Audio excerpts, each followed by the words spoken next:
दूर किसी जंगल में सुंदरी नाम की कौवी अपने दो बेटे कालू कौवे और बंटी कबूतर के साथ रहा करती थी। कालू कौवा जहाँ बहुत ही घमंडी और लालची स्वभाव का था, वहीं दूसरी ओर बंटी कबूतर बड़ा ही सरल और विनम्र स्वभाव का था।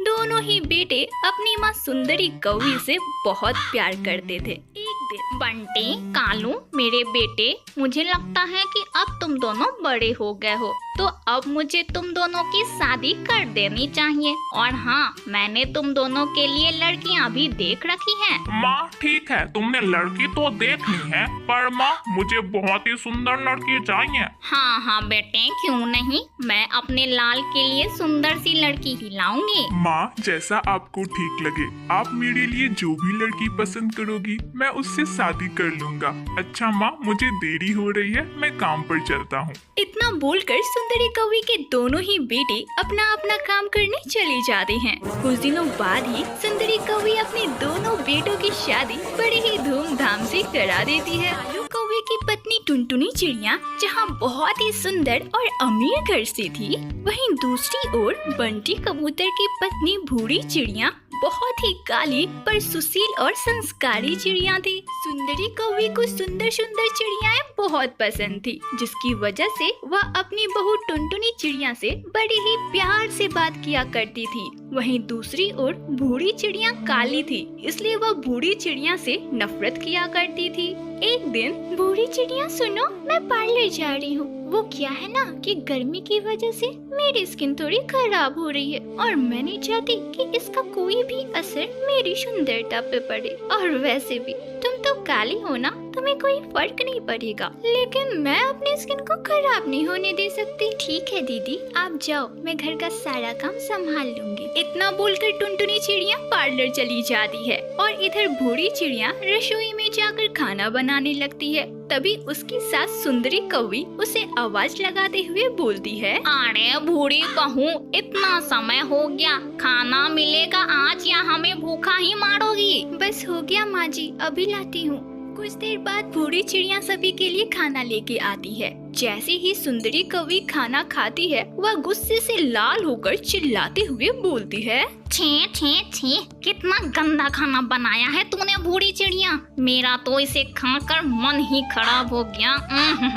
क्या हुआ माँ जी, आप ऐसे क्यों बोल रही हो? ऐसे ना बोलूं तो कैसे बोलूं, इतना खराब खाना बनाया है, ऐसा खाना तो मैं गली के कुत्तों को भी ना खिलाऊं। जा, सारा खाना उठा के गली के कुत्ते को दे दे, सारा घर खराब करके रखा हुआ है। बेचारी भूरी चिड़िया आंखों में आंसू लिए सारा खाना उठाती है और बाहर जाकर गाय को खिला देती है। उसके बाद फिर से रसोई में खाना बनाकर अपनी सास सुंदरी कौवी को खिलाती है और फिर घर का सारा काम करके अपने कमरे में जाकर उदास बैठ जाती है। शाम में जब बंटी कबूतर वापस घर आता है तो अपनी पत्नी भूरी चिड़िया को यूं रोता हुआ देख उससे पूछता है, अरे भूरी चिड़िया, क्या हुआ, तुम क्यों रो रही हो? कुछ नहीं हुआ बंटी जी, बस मम्मी पापा की याद आ रही थी। अरे पगली, इसमें रोने वाली क्या बात है? अगर उनकी इतनी ही याद आ रही है तो उनसे मिलने चली जाओ ना। पर बंटी जी, अगर मैं मम्मी पापा के पास चली गई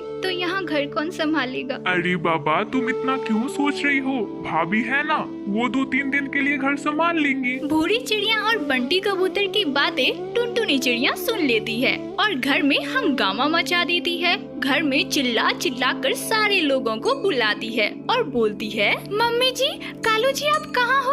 अब बस बहुत हो गया, मैं इस घर में अब और नहीं रह सकती। टुनटुनी चिड़िया की आवाज सुनकर घर के सारे लोग एक जगह इकट्ठा हो जाते हैं। तब सुंदरी कौवी टुनटुनी चिड़िया से पूछती है, अरे मेरी प्यारी बहू, क्या हुआ, क्यों चिल्ला रही हो इतना? मम्मी जी, देवर जी अपनी हीरोइन से बोल रहे हैं कि तुम मायके चली जाओ और यहाँ का सारा काम मैं नौकरानी की तरह करूँगी। सबने तो मुझे नौकरानी ही समझा है ना, यहाँ तो मुझे नौकरानी बना के लाए हो। अरे टुनटुनी भाभी, आप झूठ क्यों बोल रही हो? मैंने तो ऐसा कुछ भी नहीं बोला है। बस बस देवर जी, रहने दो, बहुत हो गया। कालू जी, आप सुन लीजिए, मैं इस घर में अब और नहीं रह सकती, मुझे यहाँ से जाना है। अरे मेरी प्यारी बहू, बस बस अपना गुस्सा फूंक दे। अरे यह तो है ही नालायक, और जब से यह कल्लू इसे मिली है, पता नहीं इसका दिमाग कहाँ चला गया है। तो इसकी बात का बुरा मत मान बहू। घर में फूट हो जाती है। किसी तरह सुंदरी कौवी अपनी बहू टुनटुनी चिड़िया को समझा बुझाकर घर में रोक लेती है और उसके बाद सब अपने अपने कमरे में सोने चले जाते हैं। धीरे धीरे सुंदरी कौवी और टुनटुनी चिड़िया का अत्याचार भूरी चिड़िया पर बढ़ता ही जा रहा था। घर का सारा काम करने के बावजूद भी सुंदरी कौवी और टुनटुनी चिड़िया भूरी चिड़िया के साथ मारपीट किया करते थे। धीरे इसी तरह कुछ महीने बीत जाते हैं। अब सुंदरी कौवी की दोनों ही बहुएं गर्भवती हो जाती है। एक दिन सुंदरी कौवी जब नदी के किनारे पानी पी रही थी, तभी एक शिकारी का तीर उसके पंखों में जा लगता है। वह दर्द से चिल्लाने लगती है। ओए माँ, मर गई। अरे कोई है, बचाओ मुझे।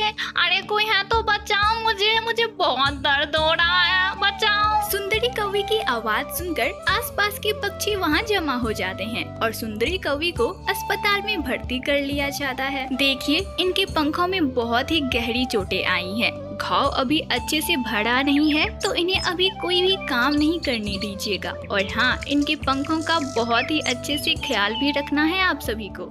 एक रात की बात है, सुंदरी कौवी को बड़े ही जोरों की प्यास लगती है तो वह अपनी प्यारी बहू टुनटुनी चिड़िया को आवाज लगाती है। अरे बिटिया टुनटुनी, बड़े ही जोरों की प्यास लगी है बिटिया, एक गिलास पानी दे दे। अरे बुढ़िया, इतनी रात हो गई है, तुझे चैन नहीं है? जब देखो तब कुछ न कुछ मांगती ही रहती। पता नहीं ये बूढ़ी चिड़िया तुम्हारे अत्याचार कैसे सह लेती है। मैं रहती तो तुझे कब का इस घर से थक के मार कर बाहर निकाल देती। अपनी प्यारी बहू की मुंह से ऐसी बातें सुनकर सुंदरी कौवी को बड़े ही जोरों का झटका लगता है। तभी वहाँ बूढ़ी चिड़िया एक गिलास पानी लेकर आती है और अपनी सास सुंदरी कौवी को बड़े ही प्यार से पिलाती है। यह सब देखकर सुंदरी कौवी को खुद पर बहुत गुस्सा आता है और वह रोते हुए बोलती है। अरे बहू, मुझे माफ कर दे। मैंने सिर्फ तेरे रंग की वजह से पर इतने अत्याचार किए बहू, मुझे माफ कर दे। मैंने तेरी भीतरी सुंदरता तो देखी ही नहीं। मैं दोनों हाथ जोड़कर तुझसे माफी मांगती हूँ बहू, मुझे माफ कर दे। अरे माँ जी, आप ये कैसी बातें बोल रही हो? कोई माँ भी कभी अपने बच्चों से माफी मांगती है क्या? माँ जी, ये हाथ सिर्फ आप मुझे आशीर्वाद देने के लिए उठाया करो माँ जी, माफी मांगने के लिए नहीं। बूढ़ी चिड़िया का दिल बहुत बड़ा था। वह अपनी सास सुंदरी कौवी को माफ कर देती है और दोनों सास बहू बड़े ही अच्छे से रहने लगती है। यह सब टुनटुनी चिड़िया को देखा नहीं जाता और वह अपने पति कालू कौवे के साथ घर छोड़कर चली जाती है। उसके बाद सुंदरी कौवी अपनी बहू बूढ़ी चिड़िया और बेटी बंटी कबूतर के साथ बड़ी ही खुशी से रहने लग जाती है। के जंगलों में चिड़ियों का एक बहुत ही सुंदर आशियाना था। उसी जंगल में टुनटुनी नाम की चिड़िया अपनी बेटी टुनी, अपनी पति कालू कौवे और अपनी सास फूल कुमारी के साथ रहा करती थी। कालू कौवा बहुत आलसी था, वह एक भी काम नहीं किया करता था, जबकि टुनटुनी चिड़िया बहुत मेहनती थी। वह चूड़ी बेचने का काम किया करती थी और चूड़ी बेचने से उसे जो पैसे मिलते थे उन्हीं से उनका घर चलता था। चूड़ी ले लो चूड़ी, रंग बिरंगी चूड़ियाँ। ओ काकी, ये देखो कितनी रंग बिरंगी चूड़ियाँ हैं। ओ मासी, जरा आप भी आओ, देखो कितनी सुंदर सुंदर चूड़ियाँ हैं। चूड़ी ले लो चूड़ी, रंग बिरंगी चूड़ियाँ। अरे टुनटुनी, ये चूड़ी कितने के दिए? सुंदरी बहन, ये 20 रुपए के हैं। अरे बाबा, 20 रुपए? अरे सुंदरी बहन, पता है ना कितनी महंगाई बढ़ गई है, फिर भी मैं तुम्हें 18 लगा देती हूँ, इससे कम नहीं होगा। अच्छा दे दो, ये ले 18 रुपए। इसी तरह टुनटुनी चिड़िया रोजाना चूड़ियाँ बेचा करती और शाम तक वापस घर आ जाती। एक सुबह, अरे टूनी बेटा, माँ के पास से कुछ पैसे लेके आ। माँ, पापा पैसे मंगवा रहे हैं। तो रुका भी, मैं उनकी खबर लेती हूँ। क्यों जी, आप मुझसे पैसे क्यों मांग रहे हो? आपने तो कभी मुझे पैसे कमा कर नहीं दिए। मेरे पास कोई पैसे नहीं है, जब देखो तब पड़े रहते हो, कोई काम करने से मतलब नहीं। कोई काम करने जाते भी हो तो 2-4 दिन काम करके उसे छोड़ देते हो। सुनो जी, आज मैं आपसे एक बात साफ साफ कह देती हूँ, अगर आपको अपना खर्चा चलाना है तो जाकर कहीं काम करो, मुझसे पैसे मत मांगो। मैं जो चूड़ियाँ बेचकर 2-4 रुपये कमाती हूँ, उससे मैं किसी तरह अपना घर चलाती हूँ, उस पर अपनी काली नजर मत रखो तुम। अच्छा, तो तुम मुझे पैसे नहीं देगी? नहीं दूंगी मैं पैसे, एक फुटी कौड़ी नहीं दूंगी। ओहो, मैं अभी देखता हूँ तो मुझे पैसे कैसे नहीं देती है। तभी कालू कौवा टुनटुनी के पंख खींचने लग जाता है।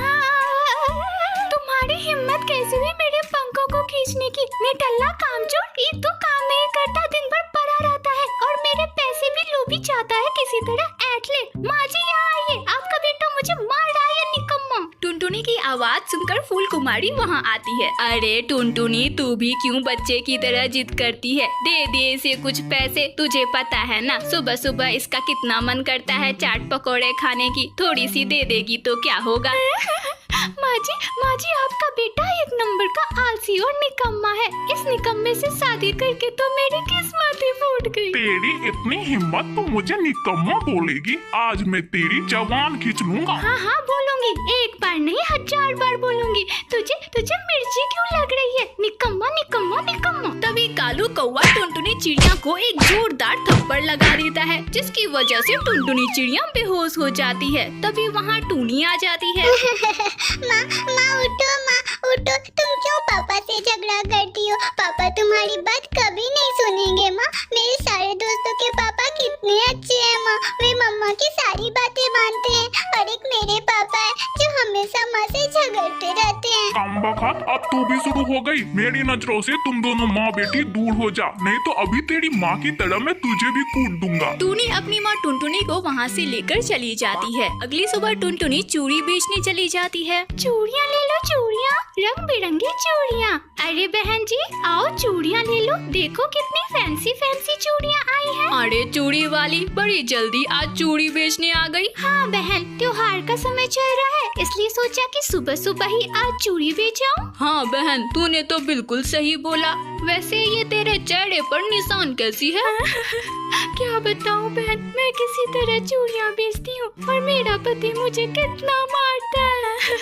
हम गरीब की तो यही कहानी है बहन। अच्छा तुम बताओ, तुम्हें मैं कितनी चूड़ियाँ दे दूं? अरे बहन, तेरी यह बात सुनकर मुझे बहुत बुरा लगा। चल छोड़, मुझे तो आज तेरी सारी चूड़ियाँ चाहिए, तू मुझे सारी ही दे दे। बबली कबूतर टुनटुनी चिड़िया की सारी चूड़ियाँ खरीद लेती है और उसे अच्छा खासा पैसे भी देती है। यह सब देखकर टुनटुनी चिड़िया बहुत खुश होती है और खुशी खुशी वापस घर आ जाती है।